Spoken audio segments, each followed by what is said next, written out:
Hello, my name is Autumn, and welcome to Stellar Stories.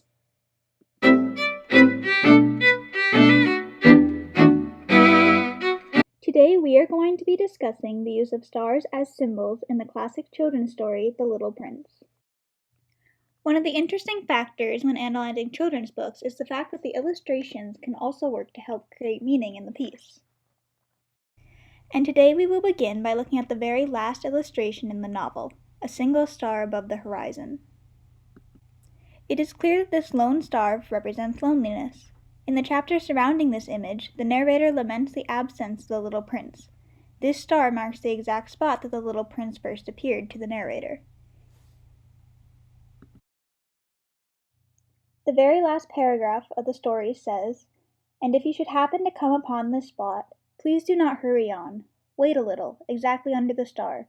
Then if a child comes towards you, if he laughs, if he has golden locks, and if he refuses to answer questions, you will surely guess who he is.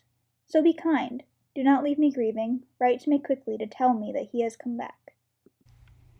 The narrator is grieving, but that star reminds him that despite all of his loneliness, the little prince is still out there.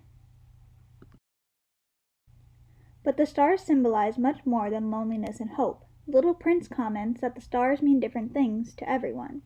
Towards the end of the book, the little prince says to the pilot, "The stars mean different things to different people. For some they are nothing more than twinkling lights in the sky. For travelers they are guides. For scholars they are food for thought. For my businessman they are wealth. But for everyone the stars are silent." Leading up to this moment, the little prince had visited many different people, and each of them had a different view of the stars. The king in chapter 10 sees the stars as his people to rule over. The little prince asks, "Sire, over what do you rule?"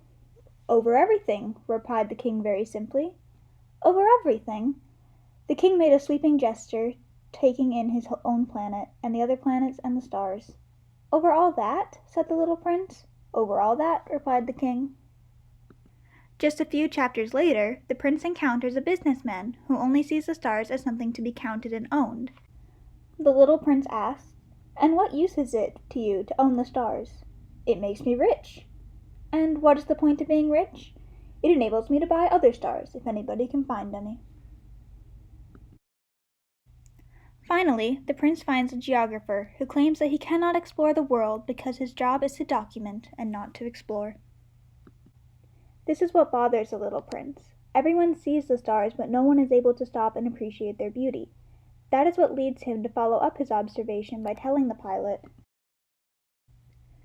"When you look up at the sky at night, since I shall be living on one of them and laughing on one of them, for you it will be as if all the stars were laughing. You, and only you, will have the stars that can laugh." The little prince wants the pilot to find nothing but pure joy in the stars, and that is what enables the pilot to find hope in the one star, despite the loneliness he also feels. Thank you so much for watching this episode of Stellar Stories. Please join me next time for our final episode. I hope to see you there.